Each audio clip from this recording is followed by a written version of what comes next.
జై తెలంగాణ అందరికీ నమస్కారం। చాలా బాధాకరమైనటువంటి సన్నివేశము ఈ రోజు వాంకిడి ఆశ్రమ పాఠశాలలో మరి విషతుల్యమైనటువంటి ఆహారం తినడం వల్ల ఒకేసారి తిన్నటువంటి ఆహారం తిన్నటువంటి 30 మంది బిడ్డలు కూడా మరి సిక్ అయినటువంటి సందర్భంలో వారిని మంచిర్యాల నుండి నిమ్స్కి షిఫ్ట్ చేసి దాదాపు 15-17 రోజులు అవుతున్నా కూడా ఇప్పుడు నేను చూసొచ్చినటువంటి పాప ఇంకా కూడా వెజిటేటివ్ స్టేట్లోనే ఉన్నది। దాదాపుగా వెంటిలేటర్ మీదనే చాలా రోజుల నుంచి ఉన్నటువంటి సందర్భం। మనము చాలా బాధతో కూడినటువంటి పరామర్శ ఇది। ప్రభుత్వాన్ని మేము డిమాండ్ చేస్తూ ఉన్నాం, విజ్ఞప్తి చేస్తూ ఉన్నాం। పసిబిడ్డల ప్రాణాలు పోతూ ఉంటే పట్టనట్టు ఉండడం సరికాదు।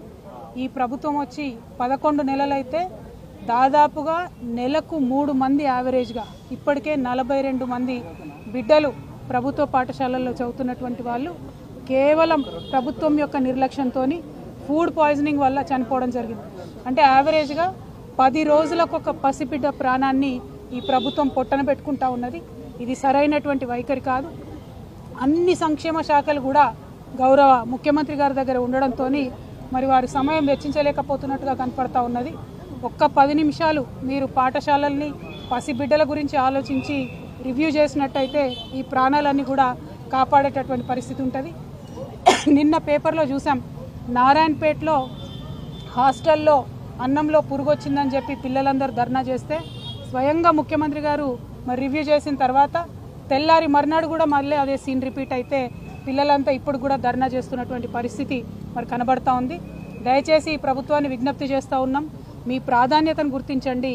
బిడ్డల ప్రాణాలు ప్రాధాన్యమైనటువంటి అంశంగా మీరు స్వీకరించి తక్షణమే చర్యలు చేపట్టవలసిందిగా నేను డిమాండ్ చేస్తూ ఉన్నాను। నేను ఎస్టీ వెల్ఫేర్ జై తెలంగాణ అందరికీ నమస్కారం। చాలా బాధాకరమైనటువంటి సన్నివేశము ఈరోజు వాంకిడి ఆశ్రమ పాఠశాలలో మరి విషతుల్యమైనటువంటి ఆహారం తినడం వల్ల ఒకేసారి తిన్నటువంటి ఆహారం తిన్నటువంటి 30 మంది బిడ్డలు కూడా మరి సిక్ అయినటువంటి సందర్భంలో వారిని మంచిర్యాల నుండి నిమ్స్కి షిఫ్ట్ చేసి దాదాపు 15-17 రోజులు అవుతున్నా కూడా ఇప్పుడు నేను చూసొచ్చినటువంటి పాప ఇంకా కూడా వెజిటేటివ్ స్టేట్లోనే ఉన్నది। దాదాపుగా వెంటిలేటర్ మీదనే చాలా రోజుల నుంచి ఉన్నటువంటి సందర్భం।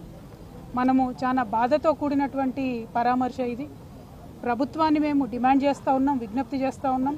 పసిబిడ్డల ప్రాణాలు పోతూ ఉంటే పట్టనట్టు ఉండడం సరికాదు। ఈ ప్రభుత్వం వచ్చి 11 నెలలైతే దాదాపుగా నెలకు 3 మంది యావరేజ్గా ఇప్పటికే 42 మంది బిడ్డలు ప్రభుత్వ పాఠశాలల్లో చదువుతున్నటువంటి వాళ్ళు కేవలం ప్రభుత్వం యొక్క నిర్లక్ష్యంతో ఫుడ్ పాయిజనింగ్ వల్ల చనిపోవడం జరిగింది। అంటే యావరేజ్గా 10 రోజులకు ఒక పసిబిడ్డ ప్రాణాన్ని ఈ ప్రభుత్వం పొట్టన పెట్టుకుంటా ఉన్నది। ఇది సరైనటువంటి వైఖరి కాదు। అన్ని సంక్షేమ శాఖలు కూడా గౌరవ ముఖ్యమంత్రి గారి దగ్గర ఉండడంతో మరి వారి సమయం వెచ్చించలేకపోతున్నట్టుగా కనపడతా ఉన్నది। ఒక్క 10 నిమిషాలు మీరు పాఠశాలల్ని పసిబిడ్డల గురించి ఆలోచించి రివ్యూ చేసినట్టయితే ఈ ప్రాణాలన్నీ కూడా కాపాడేటటువంటి పరిస్థితి ఉంటుంది। నిన్న పేపర్లో చూసాం, నారాయణపేటలో హాస్టల్లో అన్నంలో పురుగు వచ్చిందని చెప్పి పిల్లలందరూ ధర్నా చేస్తే స్వయంగా ముఖ్యమంత్రి గారు మరి రివ్యూ చేసిన తర్వాత తెల్లారి మర్నాడు కూడా మళ్ళీ అదే సీన్ రిపీట్ అయితే పిల్లలంతా ఇప్పుడు కూడా ధర్నా చేస్తున్నటువంటి పరిస్థితి మరి కనబడతా ఉంది। దయచేసి ఈ ప్రభుత్వాన్ని విజ్ఞప్తి చేస్తూ ఉన్నాం, మీ ప్రాధాన్యతను గుర్తించండి।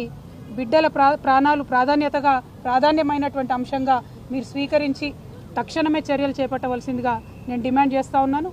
నేను ఎస్టీ వెల్ఫేర్